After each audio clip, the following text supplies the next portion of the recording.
Good afternoon, everyone. I'm State Representative Mike Weiner, and this is Open Mic. So, I've been talking about virtues, went through the four virtues, but I will finish up with the three faith virtues. Since 70% of Minnesota identifies as Christian, you'll probably recognize these. That's faith, hope, and charity. The first one I'll talk about is faith.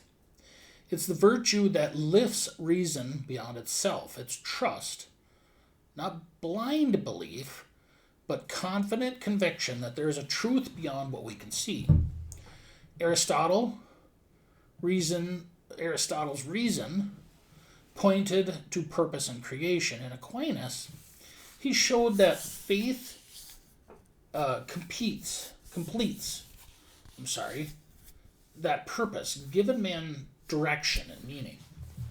Faith reminds us that morality is not invented by man, but discovered. And it tells us that conscience is not a personal preference, but an echo of divine truth. In today's secular world, faith is often dismissed as superstition. But remove faith, and reason itself begins to crumble. Without belief in objective truth, morality becomes opinion and justice becomes power.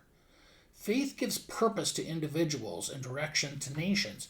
Our founding fathers, though diverse in belief, understood this, and George Washington wrote, "Of all the dispositions and habits which lead to political prosperity, religion and morality are indispensable supports. Faith builds humility. Recognizing that we are not the measure of all things, it also builds courage because it teaches that truth is eternal and worth defending. A nation that loses faith loses its moral compass, but a people of faith, whether in God, in natural law, or in the moral order of creation, will always find strength to endure." The second one is hope. Hope is not a naive optimism, it's a spiritual endurance, the confidence that good can prevail even in the darkness, and what keeps a person fighting when the outcome is uncertain. In ancient philosophies, despair was seen as the greatest failure of the soul, the refusal to believe that good could overcome. Christian thought transformed into hope, the anchor of the soul and the steadfast and sure. Our age is starved of hope.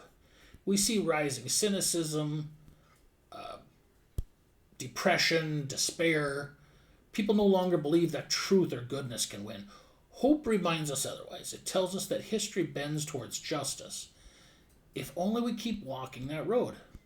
Hope sustained the founders in this country when independence looked impossible. It sustained abolitionists, reformers, and freedom fighters across centuries. Today, hope means refusing to center on division. It means believing that families can be restored and that citizens can rise above bitterness, and moral renewal is still possible. Hope's not passive, it fuels perseverance. It says, stand firm, work on. The light is not gone. In personal life, hope keeps marriages alive, guides the sick through pain, and lifts the brokenhearted towards healing. Without hope, people quit striving. With it, they can endure any trial. Hope is the virtue that keeps the moral life alive, even when the world seems lost. And last is charity. It's the greatest of virtues, the perfection of all others. It's love, not as a sentiment, but as the willing good of another for their own sake. Plato called friendship the highest human bond, and Aristotle saw love of the good as the glue of a society. Christianity deepened this truth. God is love, as the saying goes, and whosoever lives in love lives in God. Charity elevates justice, softens courage, and perfects temperance. It's the virtue that transforms moral duty into joy. In modern America, charity must mean more than tolerance.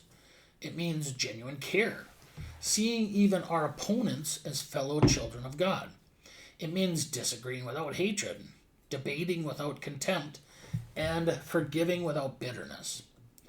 Charity must guide our politics, our communities, and our homes. A nation without love becomes a battlefield of factions, but a people bound by charity can overcome any division. As St. Paul wrote, if I have faith that can move mountains but have not love, I am nothing. Charity is not weakness. It's the strength of the highest kind, and it makes justice humane, courage noble, and truth beautiful.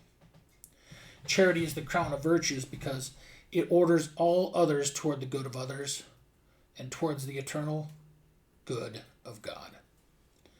So once again, these are the theological virtues which so many of us, like I said, 70% of us Minnesotans consider ourselves Christians.